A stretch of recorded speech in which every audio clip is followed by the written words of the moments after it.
It's time to accelerate. Hey friends, this is Andy. Welcome to episode 753 of Accelerate, the sales podcast of record. Joining me as my guest this week is Adam Hempenstall. Adam's the CEO of BetterProposals.io. It's a UK-based digital proposal platform. Now we're going to talk about how to build a proposal that converts. And Adam's going to share a bunch of data-driven insights that his company has gleaned from the experiences of their own customers.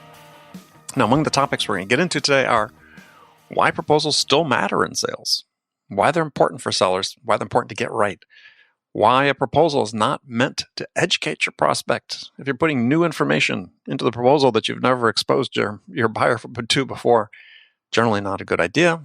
Talk about which section should be in your proposal and what order. And we'll talk about pricing in terms of how many different offers should you put in your proposal and how should you write those? How should the word choice actually turns out to be very important in terms of how you phrase your pricing offers. So it's all very interesting. We'll be getting into that and much, much more. But before we get to Adam, I'm going to talk for a minute with William Tyree. William's the CMO of RingDNA, and we're going to talk about RingDNA's Sales Madness Bracket Challenge. Now, if you're longing for some non-virus related madness this March, then check out this bracket challenge. Hey, before we jump into the show, I have another session with my friend William Tyree here, CMO of RingDNA. We're talking about the Sales Madness Bracket Challenge, the last man standing for March Madness. William, how you doing? I'm doing great, Andy. How are you? Doing well. So, before we jump into the show today, we just want to talk about some of the matchups we have. As for people that maybe aren't familiar, why don't you give us an overview of what the bracket challenge is? Absolutely. So the bracket challenge is essentially it's the Hunger Games of sales thought leadership. We are actually seeing a lot of engagement. Lots of people are making their way over to ringdna.com/sales madness to create their bracket. There's 64 of the greatest. Let's do that again. Ringdna.com. Okay. ringdna.com/sales madness. Sales Madness. Okay. Yep. And people are making their way over there to vote for, classic sales books that, may have influenced their career. Yeah, so we're going to have brackets so that start with 64 teams, just like March Madness would have, and work our way down in the same calendar schedule that they had to eventually get a Final Four and crown a champion of the March Madness Bracket Challenge, which would be a book which, the majority, not majority, but some plurality, let's say, of people voted for as the most influential sales book in their lives. Absolutely. Yep. And along the way, people can win all kinds of goodies. So we're giving away free year of Audible, set of Apple AirPods, instant sales library, lots of great RingDNA swag like Yetis and hoodies and sweatshirts and stuff like that. Very cool. Very cool. So if you haven't entered your bracket, go to ringdna.com/March Madness, or what is it? Sales Madness. Sales Madness. Oh gosh. ringdna.com/Sales Madness and enter your bracket. So I just want, in the few minutes we have, just want to cover some of the sample matchups that we've got going on. So our number one overall seed is How to Win Friends and Influence People by Dale Carnegie, one of my all-time favorite books, matched up against the number 64 seed, which is Mastering Your Sales Process by my friend David Massover. Mm-hmm. David, he's sales expert based over in Hungary. And so, I think this is a tough matchup for David. I mean, he's got a book that's very much worth reading, but it's seated against a personal classic or a perennial classic and a personal favorite of mine. Yeah, absolutely. It's almost not fair. But the seeds are what they are. And unfortunately, I can see in the back end, I can see the way things are trending. So I would say that David's fans should get out and vote in droves because it's not going well for him right now. Okay, well, yeah, I can imagine. I feel sorry for David, but I mean, I reread How to Win Friends and Influence People probably for the 10th time just a couple years ago. So it's a book you keep coming back to. Mm-hmm. Another one that's sort of interesting is number 16 seed is Sell or Be Sold by Grant Cardone versus the number 49 seed, The Machine by Justin Roth March. Now, I may be in a minority, but in my opinion, this one isn't even close. I mean, I think Justin Roth March is always sort of pushing the envelope in terms of, with this respect to how to organize sales teams, the role of hyper specialized roles in sales. I don't know. I think that one to me has a lot more value than I thought the other book did for me. Well, I think a lot of people might share your opinion, Andy. There could be an upset in the making here. Sell or Be Sold, I think, continues to be in the top 50 sales books on Amazon in terms of sales rankings. And it's really close right now. It's about 53% to 47%. So, there's a lot of room on that one between now and, end of voting for round one. And listeners, we're going to have Justin Marsh back on the show in just a few weeks. So you want to make sure you stay tuned for that. I had one I couldn't even vote on. And this was number 17 seed, New Sales Simplified by Mike Weinberg versus number 48 seed, Solution Selling by Michael Bosworth. And I have to admit, this was really hard. I'm telling you people right now, I'm sort of punting on this one because I love both books sort of equally well. I think Bosworth plowed some new ground with his, for a lot of sellers, when he published Solution Selling. It's a classic worth reading again and again. And I think Mike Weinberg, good friend of mine, has also done a fantastic job with that book. I think it's destined to become one of the all-time classics, sales books. People love it. What you read on the page is who Mike is. So I couldn't pick a favorite on that one. Yeah, I have to admit this is a blind spot for me. Solution Selling is an amazing book. I absolutely love it. Weinberg's book is something that I have to read. And I mean, judging by the amount of love it's getting by voters, I know now it's going to rise up to the top of my list. So be interesting to see, how far that actually goes. Yeah, both very worthwhile. And then finally, let's just talk one. This was interesting. Number 8 seed was To Sell as Human by Dan Pink, and versus number 67 seed or 57 seed, Sales is an Away Game by Lance Tyson. Now, I just recently read Sales is an Away Game with Lance and absolutely fell in love with his book. I think they're both excellent books, but Pink's book is more about the broader overview of selling. It's not really a sales book in my mind in terms of how to. It's more about, whereas Lance's is very much a very practical, sensible book that I think should be in every salesperson's library. Yep, I can see that argument. I think that Dan Pink's book is definitely a book that a lot of sellers love for obvious reasons. But you're right. I think Sales is a Away Game is definitely like right on the nose. Like really a lot of great practical advice for people. Yeah. All right. Well, those just a few of the matchups that we have. We'll come back after the next round next week and talk about our Sweet 16. That sounds great. William, thanks.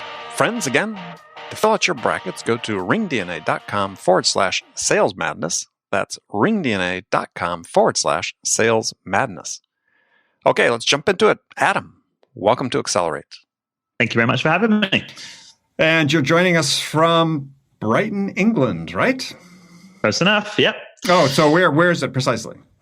So I'm in a town called Shoreham, which is close enough to Brighton. But for anybody that doesn't know, Brighton is directly south of London. So draw a line down till you hit the sea. And there you are. And that is Brighton. And there we are. That's right. And you are a follower of the Brighton Hove Albion football team, right? Certainly are. Don't want to admit it at the moment, but yeah, it's struggling a little bit this year. They're entertaining to watch, though. Yeah, as long as we stay up. That's the main thing. As long as we don't get relegated, yeah. All right, well, we were not going to, as followers of the show, no, I'm a big soccer fan, so we oftentimes get sidetracked with soccer talk, but we'll spare people today. So you started a company called Better Proposals, and it's a very interesting product. I was just wondering, so what was the impetus to start this company? So I ran a web design agency for 10, 12, 14 years, something along those lines. And then we sort of switched into running a software company. So it was a custom software company.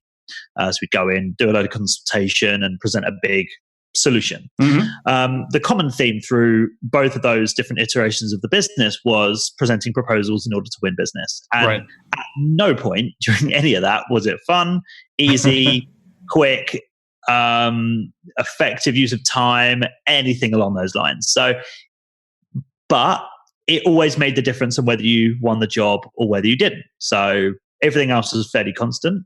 Well, I want to dig into that for a second. So your experience was that, hey, you could have been chatting with people, had multiple conversations, interactions with a potential prospect or a prospect potential buyer. And, you were educating them, but you got to the point where you thought, the proposal is going to make a difference. So if you fully sort of educated them, what were you saying in your proposals that was going to make a difference, that was different than what you had told them before as part of your sales process? Good question. I suppose in my mind, in order to do the proposal effectively, I needed to ask good questions in the meeting or in the discovery session. Mm-hmm. So I suppose it's like some people would consider the proposal to be the document or the thing that you press send on. But to me, in order to do that part well, I had to ask good questions in the first place. So to me, the proposal was ask good questions, then write about it and send it to them. That was to me what it was. So if I got the questions wrong, all bets are off. It's no good anyway. So to me, they were kind of connected. But yeah, if I did a good job of asking the right questions and I understood their business, and then I could convey that well in the proposal and then send it and do all of that in a timely fashion and give it to them the way that they wanted to consume it, that worked perfectly.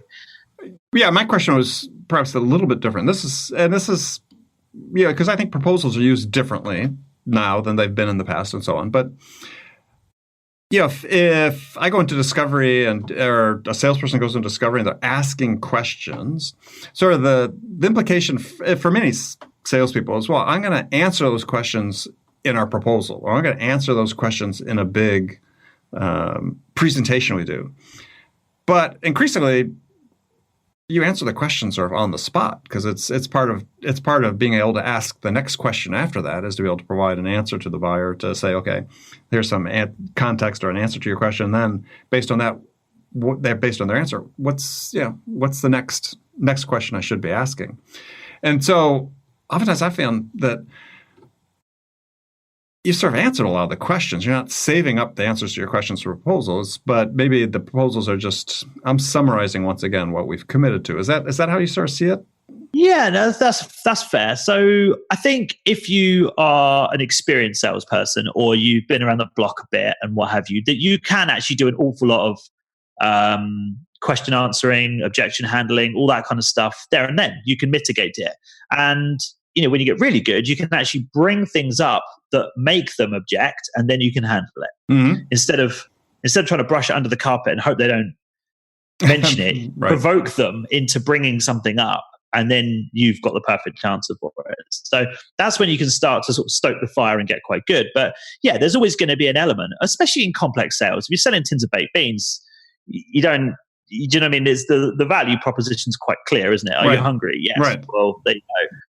But in a complex sale or anything that's kind of involved or something technical or what have you, then there's always going to be an element of trying to summarize what it is that they're trying to achieve, the goals, the problems they've had, your solution, how you're going to do it, what makes you different, all that kind of stuff. That needs to be summed up and presented somehow. You have to get that information back to them. Otherwise, they're not going to feel heard.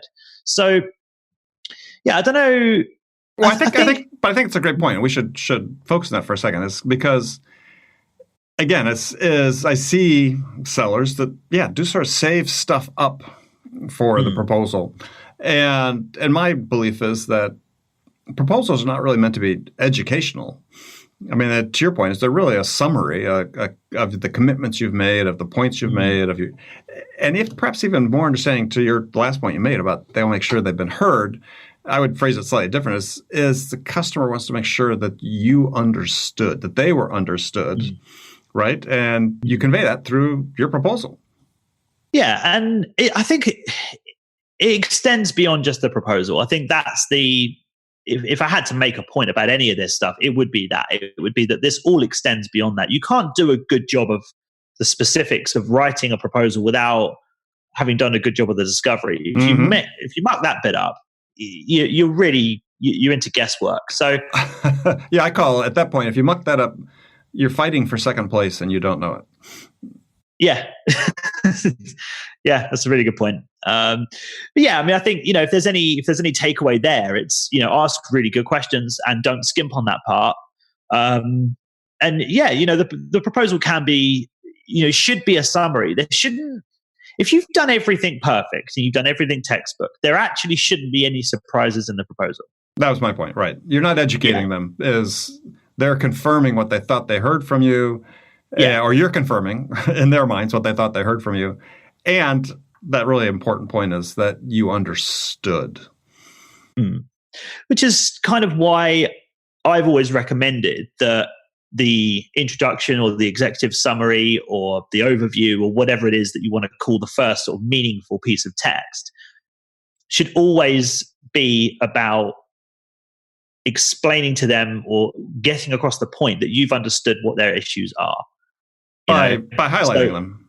By highlighting them, exactly. So, stating exactly what it is that they're trying to achieve, what the situation is now, where are things going wrong, what does this mean if you don't do anything about it, what's it going to look like if you do, right. And here's a brief kind of one sentence summary of exactly what we're going to do, and the rest is in here. That they read that part. We know from the data, like anybody that uses our software will be able to, or any similar software, to be able to see what is going on once people read the proposal. You would see that this is true, that people will read that part perfectly in relation to how much text is there. They'll spend a good couple of minutes reading that part, and they'll spend a good amount of time on the pricing page, and the rest of it will be fairly skimmed over most of the time. Right. So in your system, you can track specific time on each page of the proposal. Yeah. So you'd split this thing up into your sections. So you'd have kind of like your overview. You'd have like your your breakdown of what you're going to get. You'd have your timescales, your pricing, your about stuff, all that kind of stuff. And you'd see like, oh, okay, interesting. They opened it up. They read the first bit for a minute and a half. Then they jumped to the pricing page, looked at it for 4 seconds, and then closed it. Okay, sticker shock, and they didn't like it. So they didn't bother reading the rest. Well, that's an interesting question, though. I think what you're describing is sort of typical behavior. Yeah. Is your data showing that, if they only do that they convert at lower rates, or if they do that, but then they go back later and read it, then they convert at higher rates? So what's your data telling you on that?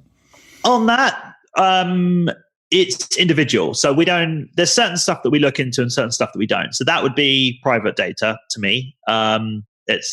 I'm writing the rules on ethics here. So, sure. To me, that would be kind of a, that's very involved maths. Sure. And there's not enough there to try to draw a conclusion.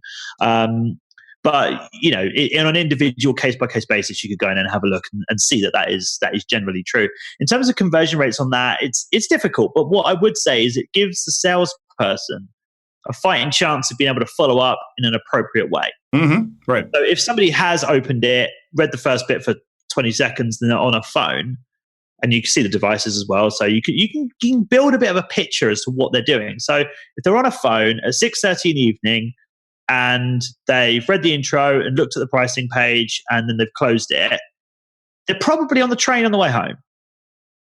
Could be. Do you know what I mean? Yeah. It's like you could start to build a little bit of a picture. So you wouldn't call them immediately and be like, hey, so did you get it? It's like, all right, chill. They're out. Do you know what I mean? They're not, but if they've opened it up, they've looked at everything, they've forwarded it to 6 different people, it's been 40 minutes total looking through every little bit. Well, now they've gone through and made a sensible decision, haven't they? So when you're following up with them at that point, you're dealing with it at a different stage. Does it change the outcome? I don't know. It's hard to say, but it just gives you a little bit more visibility so you can sort of plan your attack. Sounds a bit aggressive, but you know what I mean? Yeah. You can sort of get your game plan together, and you could come in with a little bit more visibility, and you don't come at it from this kind of weak, hey, did you look at my proposal? Get it? It's a really weak position to come at it from, So it allows you just to come across with a little bit more confidence and a little bit more, owning it a little bit more. Sure. Well, I think you can also make a case that if this is a good prospect you've been dealing with, and you feel like you're in a strong position, you've gotten the commitments to that point that you've wanted to get in terms of them moving forward and their commitment to the approach you want to take for solving the problems, all that stuff, that if it's really just a confirmation, so I send a proposal and they read the executive summary and look at the pricing, oftentimes, at least in my experience, Ben, is to just make sure it's the same as what they heard before, and hey, they could be ready to go. Yeah, that's also true. And I think, that's the next thing is if they are ready to go, well, what next? What's the next thing? Right. And I did a little we did a little YouTube show a little while back. I haven't done I think we did 4 seasons of it.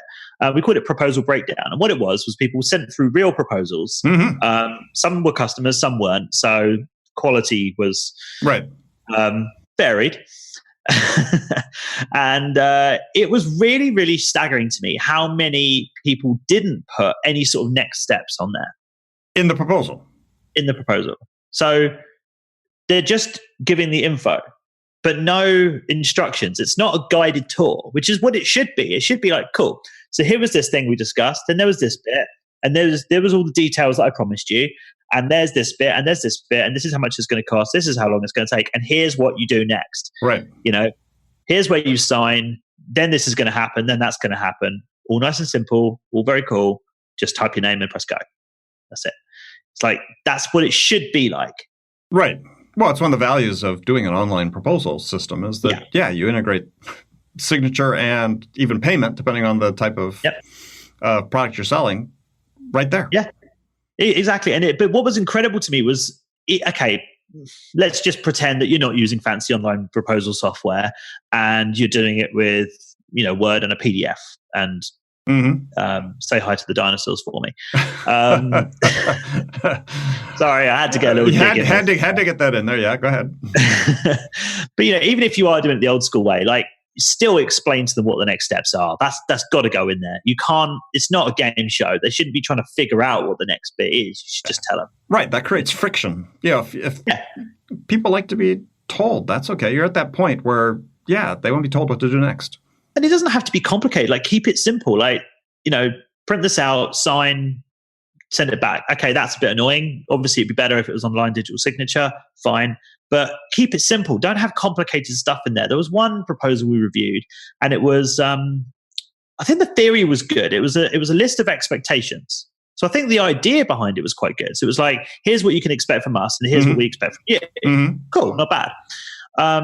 The problem was that the list of expectations were this long. and that was kind of the next steps part of it. It was like, cool, if you want to go ahead, this is what we expect from you. And I was like, whoa, there should be like 3 things there tops, not 17. Right. Get rid of it. Oh. Yeah, suddenly it starts looking really complicated. It's like, deal with it later. Just get the signature and move on. That's right. Well, that's exactly. Yeah. So, that's, I long talked about, that one of the most important sales calls you ever make is the first call you make after you sign the deal with the buyer, because that's when you really start dealing with expectations again. It's because if you're dealing with a buyer and they're talked to 5 different potential vendors for a product to solve their problem, I guarantee you that when they sign on the line with you, what's in their mind about what they're going to receive is some mix of all 5 products from the 5 different vendors. And so your job, first call after they sign the order, is to call back your customer and say, hey, I just want to review with you what you're going to expect to happen at this point and what you're going to receive, when you're going to receive it, and so on. And it's a beautiful way to start a relationship on a good foot. Otherwise, your prospects are a little confused after they sign. So it was an interesting. Go ahead. Sorry, I was just going to say, there was an interesting story where one of our customers, one of our oldest customers actually, a chap called Jack, he ran a web design agency, and he sent a proposal to one of his clients. They didn't look at the terms and conditions, which he includes in his proposal. Just a simple sort of freelancer contract, nothing heavy. But she didn't look at it at all. And she also didn't look at the part where he explained what the website was going to do. So the features, the specification of the site, all that kind of stuff.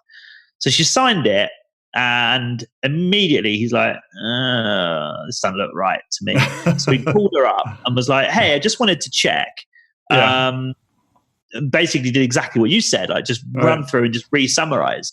And he was like, wow, when we went through that first page, we were miles apart. She thought she was getting one thing, we were building another thing.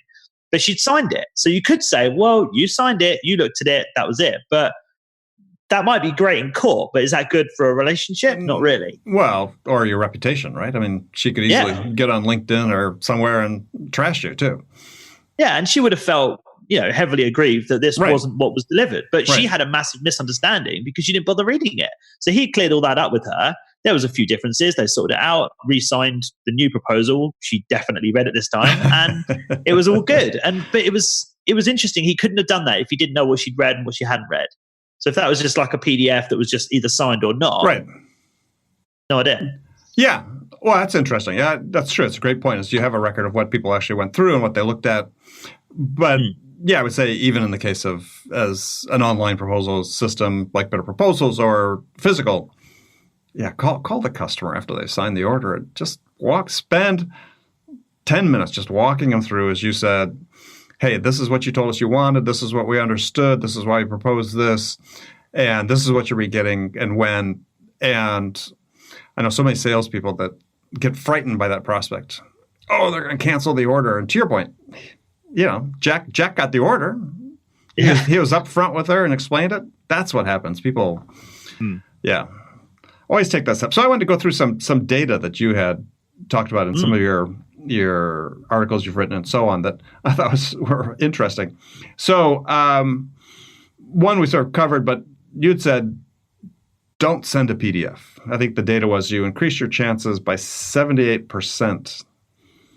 Was that conversion percent if you don't send a PDF versus some sort of interactive online? So this is a little bit tricky to fully work out, but basically this was whether people printed out the PDF on our platform. Mm-hmm. So if it was printed out, it was less chance of being digitally signed, which stands to reason because it's been taken offline. Right. So generally you want to keep it online, keep it where they can sign it, I think is the message here. But generally PDFs, as well designed as they can be, like even if, I don't know, who's the best design company in the world, Apple or something, even if Apple designed a PDF, it's still a PDF. Right. And you can't get away from the fact that it just looks like one. Right. Whereas when you send something else a little bit more interesting, a bit more engaging, it's just got that extra sort of feel of dealing with a proper company, Right. Well, you also say that based on your studies, the data, your customers' usage of the system, that that fancy cover and cover art doesn't buy you anything. Not so much. The most important part of the proposal is that introduction part. That is the most important part. It's always the part that's read the most. It's always the part that we never actually published this in the reports. We can put a link to the show notes, but it's if we just go to betterproposals.io/reports, you can see a couple of years worth of reports there. So a nice sort of visual graphics, you can go through them and have a little look through, and there's a ton of different data points there. But one of the things we did some research on and decided not to include was a relationship between the amount of time people were on that first page, what would be the intro page, and the word count. So we were trying to work out a difference there, and it did stack up, but we couldn't find a sort of, I suppose, a nice sort of friendly way of portraying the data. But it does hold true. Like the word count matches the average reading speed and all that kind of stuff. It matched up with what text was there, whereas on some other pages selected at random, it wasn't quite the case. So generally speaking, whatever you put out. So meaning that they read the intro page, but they scan the rest. Start scanning the rest, yeah. Yeah. And did you find an optimal, sorry for my bad English today, an optimal length for the introduction? We didn't look into it. It all started getting a little bit complicated at that stage. But I would say, and this is just gut, this is not data, this part, but I would say you don't want it to be too mad. It's got to be very readable. Mm-hmm. I think the second you start going over sort of 3 paragraphs, that's going to get pretty heavy pretty quick. So you're asking someone to do a very boring job. You're asking them to sit there and read a really boring document. That's what you're asking them to do. It's not really that fun. No. So if you make it engaging and if you include nice imagery, Does it really help with conversion? No, but it makes it a bit more readable. So it's one of those things. It helps a little bit just to kind of break up some blocks of text, make it a bit more engaging. Bullet points are great. Big walls of text aren't good. They're not fun to look at, It's like basic readability skills are pretty important, especially in, like in dry, if the document is quite dry and the subject matter is dry, then you need more stuff to kind of make it a bit more interesting. Yeah, I'm a big fan of bullet points in proposals and important documents, more so than ever these days. Because again, as you look at your inbox, right? You're scanning your inbox these days. No one goes through it methodically, step by step by step, or email by email by email. They treat their inbox like a social feed. You sort of scanning what catches your eye. And so if people are going to be scanning the document, then the blocks of text, they all look like solid chunks of ink as opposed to bullet points that call out and catch their attention. One thing you said that was interesting that sort of runs against conventional wisdom was that in your proposal you should only have one offer. And there's books written saying that you need 3 offers, or you need 2 offers, and just interested your perspective on how you. So I'll explain where the data came from, and that should give some context. So in Better Proposals, in our pricing table feature where you set out your pricing, you can do things like bolt-on options, and you can do give people multiple choice. So package A, package B, package C, that kind of thing. And what we found was that the conversion rate was higher if you didn't give people options. So just a single option. So single option, here's what it is. And that was it. So if you didn't give people options and you didn't use those options, then we found the conversion rate to be slightly higher. Now, bit of a caveat to this because I've kind of matured in the last couple of years since we started doing all this kind of stuff. Obviously, it's just one data point. It's not cross-referenced with a ton of other things. So take it with a pinch of salt. But there is an element of perhaps some truth to it in the sense that maybe it's like, if you are going to do package offers, really think them through and make sure that they are done with best practice. Because what some people do is, so how to explain this? So, okay, so say you're in a supermarket and you're looking at the value brand, the mid-range brand, and the store brand. You're looking at biscuits or something, and then the super high-end one, right? Yeah. The difference in price there is going to be a maximum of, say, $3. And that isn't going to make any difference to your life whatsoever. Get the nicer ones, always. But but it isn't going to make a big difference. It's like, which you just go with a gut feel and that's it. But sure. the impact of getting the wrong choice doesn't matter. Right. Now scale it up and add some zeros. Something complex. If you're making it, something that somebody has, right. Well, there's somebody has something at stake in the decision, right?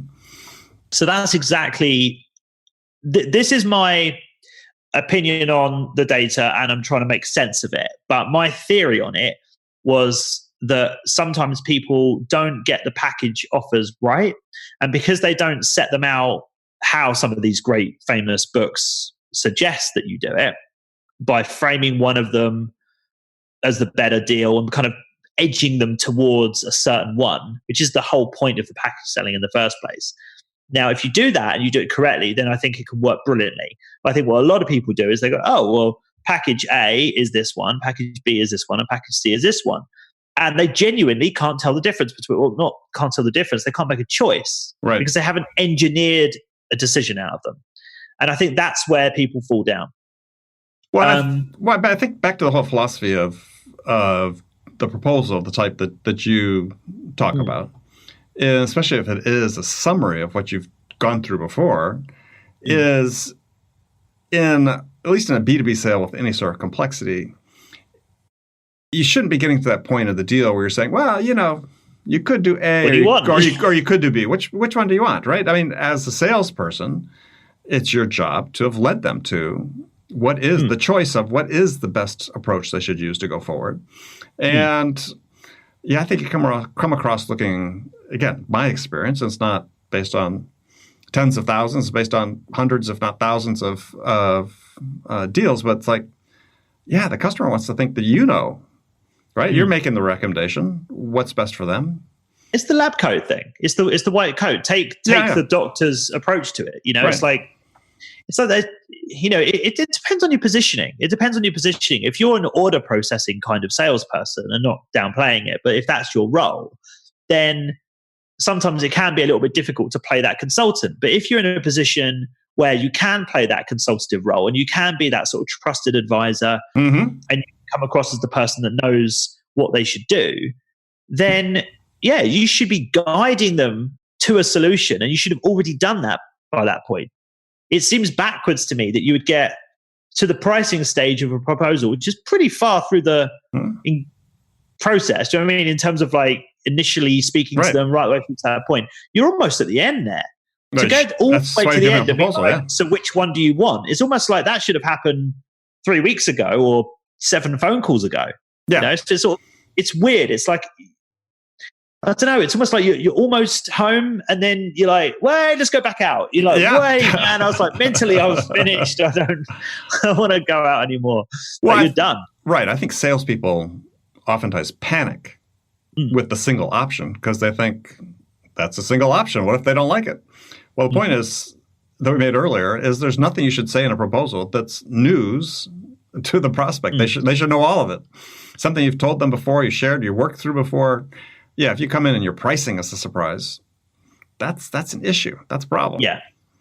I mean, that's a massive point. I think if there is a takeaway anywhere, that could be, that's a massive point. Is you should never ever ever send a proposal or a price to anybody and it be a surprise to them. Yeah. Ever. Well, they should know within a range. Right.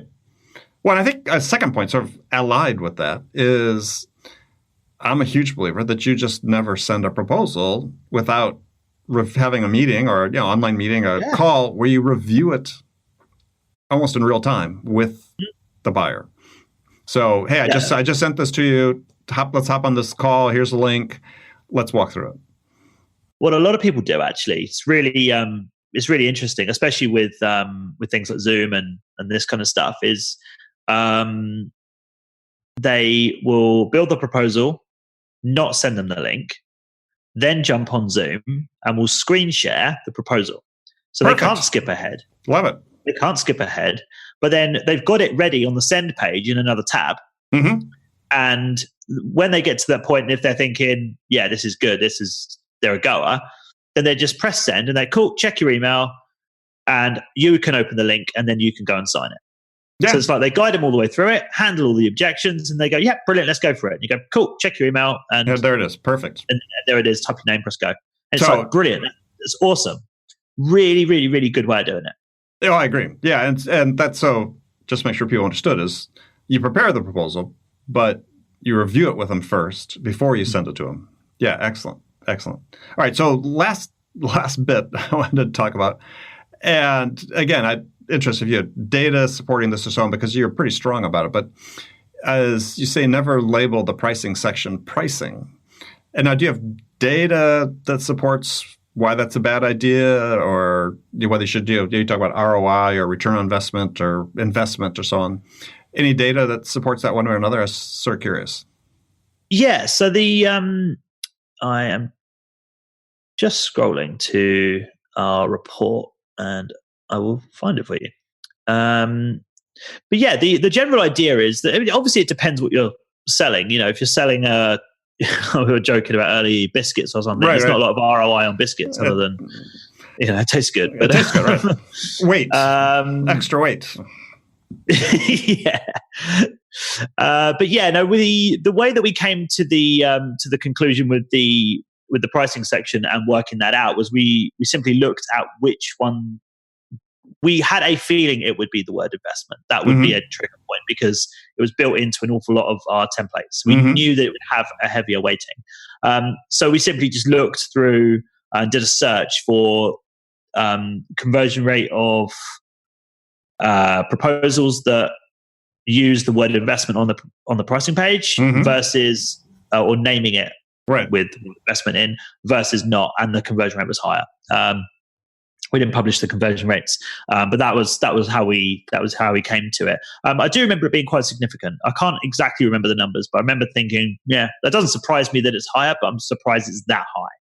And I think that's an important takeaway for people because, a lot of people will see that and say, well, oh, come on, just one word, pricing, investment. It's like if you're using investment, the customer thinks you're trying to hide something, but I think it's really just the opposite. I think words do matter. And for the most part, in B2B sales, your customers are making an investment in your solution, your system. I said, if you think words matter, I think it's a good choice. Yeah, and it's sort of, even if all things are equal, right? And you think, well, I don't care what I use; it doesn't matter. You might as well use it because there's some data somewhere that suggests that it works better. So, if you're on the fence with it, you might as well. Well, but try it, right? You can always test these things. And to your point is, maybe we don't have data from millions of examples, but the fact is the margin between winning and losing in sales is so slight, so small. I tell people, imagine that it's 1% difference between you and the next guy. So if that's the case, all these things are important to test and to try and see what works for you. Yeah. I mean, it's, in this day and age, a lot of people want like this golden nugget and this sort of silver bullet kind of solution. And I don't know, as we've sort of grown Better Proposals and it's, decent sized company now, I've kind of realized that there really isn't anything. There's no one thing that really moves the needle that much. It's very rare. It's very, very rare to find something that's a genuine, like lottery win style victory. Except maybe this podcast, but yeah, go ahead. It's all right. But yeah, there's very few things that truly move the needle that much. Almost everything is a percentage of a fraction of a percentage. Right. So you might as well take as many of them as you can. Yeah. Well, and also given that we have so many tools and technologies to enable us to test these things out. Test it out. Test it out. See what works best for you, for your customers, what's congruent with the way you sell, congruent with the way the customers buy. Yeah, and all those things. So, all right, Adam, we've run out of time, but it's been great talking with you. And I really appreciate you. I think it's getting close to 11 o'clock at night for Adam. So thank you for staying up to talk with us. Really appreciate it. So how can people find out more about Better Proposals and how can they connect with you? So the best way to have anything to do with what I do is follow our blog. That's where I write. That's where I post all my thoughts.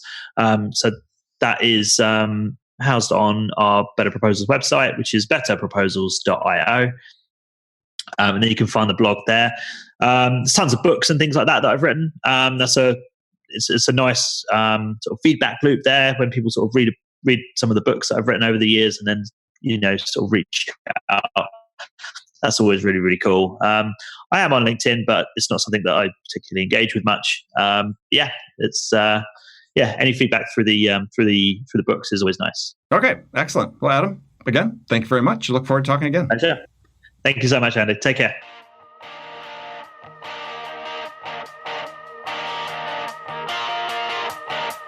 Okay, friends, that was Accelerate for the week. First of all, as always, I want to thank you for joining me. And I want to thank my guest, Adam Hempenstall. Now, join me again next week as my guest will be Brendan McAdam.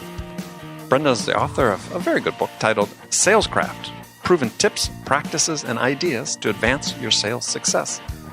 A very good book full of just basic tips that are great for beginners and excellent for experienced sellers who like to come back in and sort of refresh themselves a little bit. So you definitely want to check this out. So be sure to join Brendan and me next week for that conversation. I want to thank you again for joining me this week on Accelerate. Until next week, I'm your host, Andy Paul. Good selling, everyone.